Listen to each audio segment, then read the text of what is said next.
Hindi po makakadalo ngayong araw dito sa Blue Ribbon Committee hearing itong tinaguriang 18 ex-Marines. Dito po sa hearing ng tinagurian na Gatchalian Black.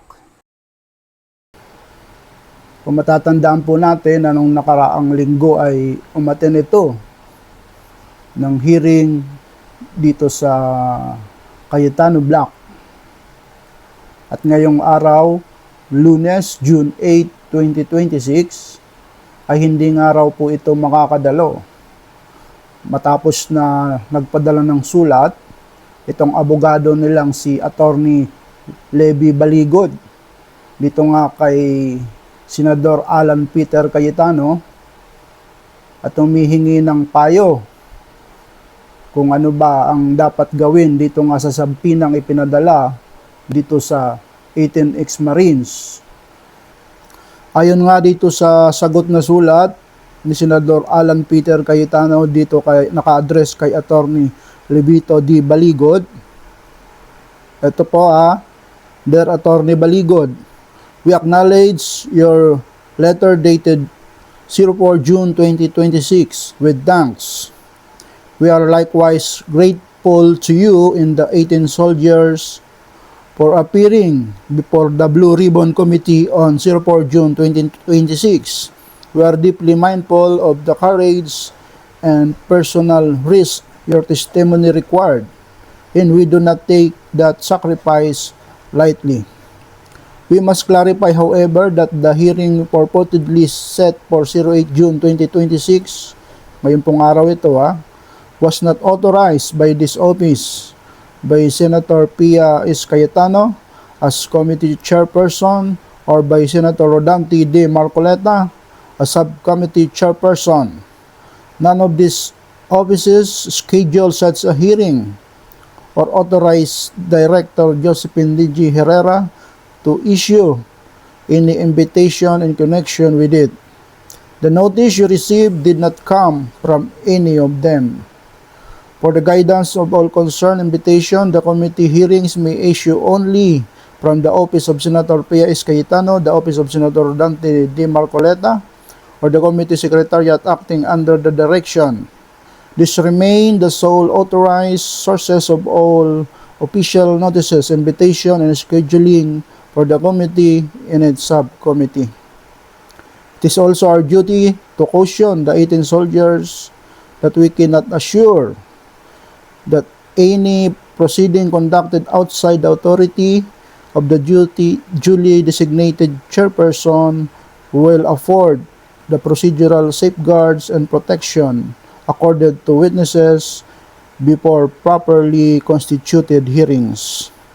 Recent threats or arrests directed or at participants in the involvement of various government agencies and matters touching these testimonies have raised legitimate concern for the treatment of witnesses and for an atmosphere fit for the search for truth.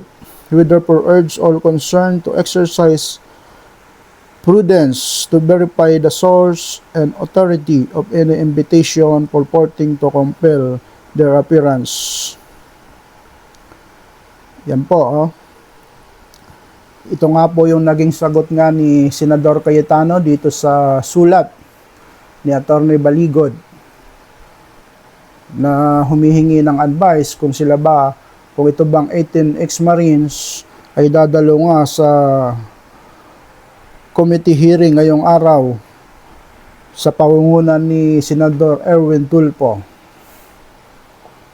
So ayan po Sayang naman at hindi makakadalaw itong tinaguriang 18 ex-Marines.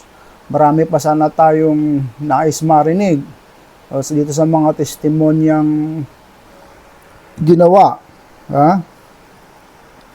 Pakinggan pa sana natin kung babanggitin na ba dito sina Senador Loren Legarda at itong si Senador Mark Villar. Nakasali nga ito dito sa kanilang ginawang affidavit. Subalit nung nakaraang hearing nila ay hindi ito nabanggit na dalawang senador, mga kaseryoso. Nitong nakaraang araw ay nanawagan na nga itong Armed Forces of the Philippines o AFP na kung pwede raw ay wag nang tawaging ex-Marines. Itong 18 nga. Ito, basahin natin. AP nakiusap sa publiko na itigil na ang pagtawag na 18 ex-Marines sa grupo ng mga witness sa flood control. Nanawagan ng Armed Forces of the Philippines sa AP sa publiko na tigilan ang pagtawag na 18 ex-Marines sa grupo ng witness sa flood control na hawak ni Atty. Levi Baligod. Ayon kay Colonel Trinidad, Chief of Public Affairs Office ng AFP, hindi umano lahat ng nasa 18 ex-Marines ay dating miyembro ng Philippine Marine Corps. Hindi naman pala lahat ng 18 ay miyembro Marines, ha?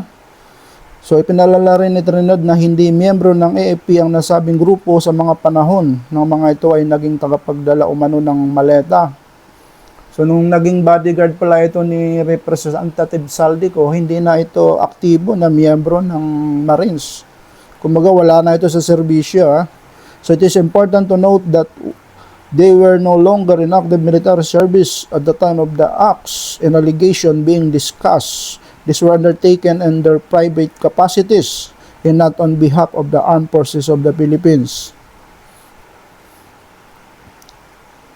It should also be clarified that not all of the individuals concerned are former members of the Philippine Marine Corps.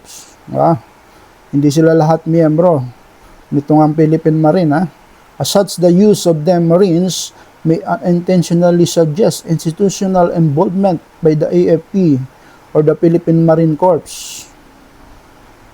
So, mas mainam umano na tawagin na lang ang mga ito sa kanilang pangalan. Tawagin na lang sa kanilang mga pangalan, o kaya ano kaya ang may tatawag natin mga seryoso? Mga delivery boy na lang siguro itawag natin. Kasi tagapag-deliver naman sila ng mga maleta. Mas mainam pa. Huwag na nating tawagin 18 ex-Marines. Kasi hindi naman pala sila lahat talagang mga galing sa Marines.